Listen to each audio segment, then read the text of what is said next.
Мене ми е особено задоволство што имам можност да присуствувам на инаугурацијата на председателот Трамп. Фактички ми е трета инаугурација на која што присуствувам. Некои мои пријатели од Сенатот и Конгресот ми обезбедија покана да бидам на оваа инаугурација. Настанот беше многу добро организиран.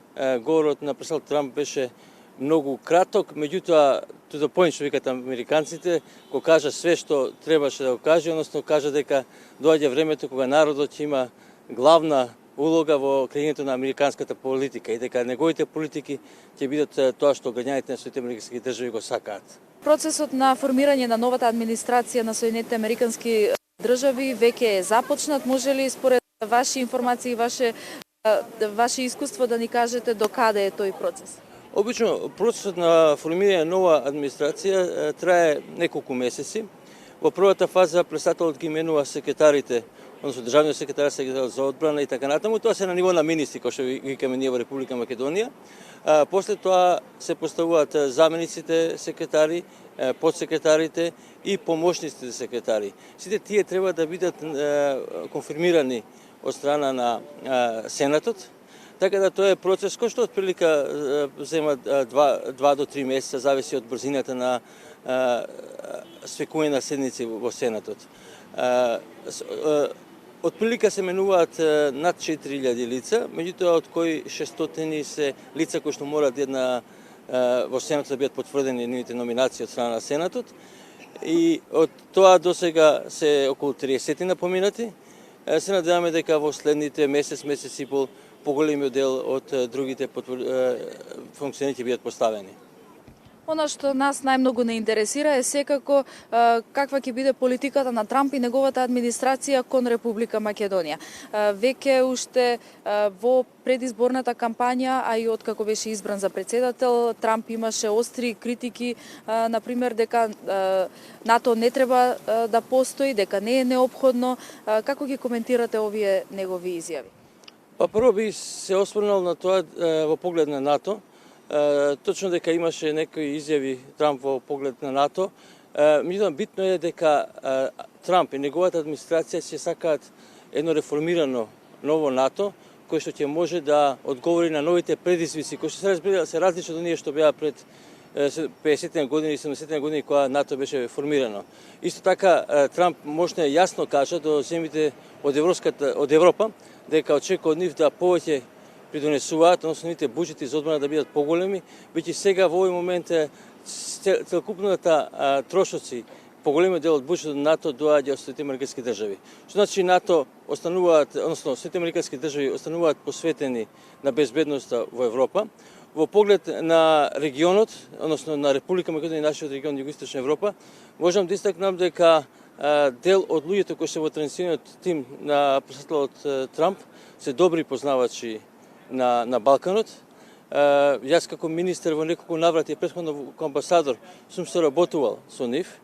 Ги знам нивните ставови во поглед на Балканот и сум сигурен дека тие ќе продолжат со политиката на отворени врати на НАТО, односно дека и останатите земји од Балканот кои што имаат цел да станат членки во НАТО, тие ќе ги продолжат тие нивни аспирации. Така, за Република Македонија едно од најголемите стратешки цели е токму членството во НАТО. Исто така републиканците важат и за поголеми поддржувачи на Република Македонија и низините интереси во однос на демократите. Што може да очекуваме од администрацијата на Доналд Трамп и лично од новиот американски председател во однос на поддршката за спорот за името, она што е најголем проблем за Република Македонија? Администрацијата на Соединетите американски држави ја поддржува интеграција на Република Македонија во НАТО. Се разбира дека тие го стават процесот на Обединетите нации под покровителството на генералниот секретар кој што го води амбасадорот Метју Нимиц за наоѓање на заемно прифатливо решение со нашиот јужен сосед. Меѓутоа истакнуваат дека интеграција на Република Македонија во НАТО е многу значајна за нив и очекувам и од оваа администрација да продолжи во таа насока. Впрочем, и сум имал, како што истакнав пред додека бев амбасадор и како министер за одбрана, за време на моите посети дека во Вашингтон се сретнував. Кога доаѓав дека сега од Вашингтон сретнував и со демократи и со републиканци, со дел од тие републиканци кои што сретнував сега се најверојатно ќе бидат во новата администрација и сигурен сум дека тие ќе продолжат да поддржуваат Република Македонија на незиниот пат кон НАТО.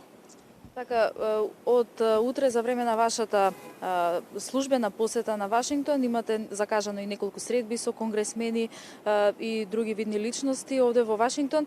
Ќе присуствувате и на конференција за сајбер закани. Може да ни кажете нешто повеќе, какви заклучоци се очекуваат од ова?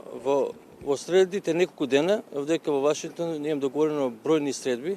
Имам средби со администрацијата. Во понеделник имам работен ручек со Хојти, кој е заменик помошник државен секретар. Имам средби исто со луѓе од Пентагон и некои други делови од администрацијата. Меѓутоа имам бројни средби и со сенатори, како и со think tank заедницата, со луѓето кои што пишуваат за Балканот, за Југоисточна Европа, за неопходноста за проширување на НАТО и во иднина. Во поглед, исто така сум говорник на конференција која се организира во Сенатот, конференција која се однесува на тероризмот и сајбер безбедноста. Домаќин на таа конференција е сенаторот Ајнхов. Она што сум информиран, ќе има сигурно 4-5 сенатори и ќе видиме повеќе од 20 на представници од Европа, некои на ниво на министри, некои на поранешни министри, луѓе кои што влијаат во креирањето на политиките во оваа сфера. Сигурен сум дека ова ќе биде многу плодна дискусија, од која што заеднички ќе скочиме сите посилни.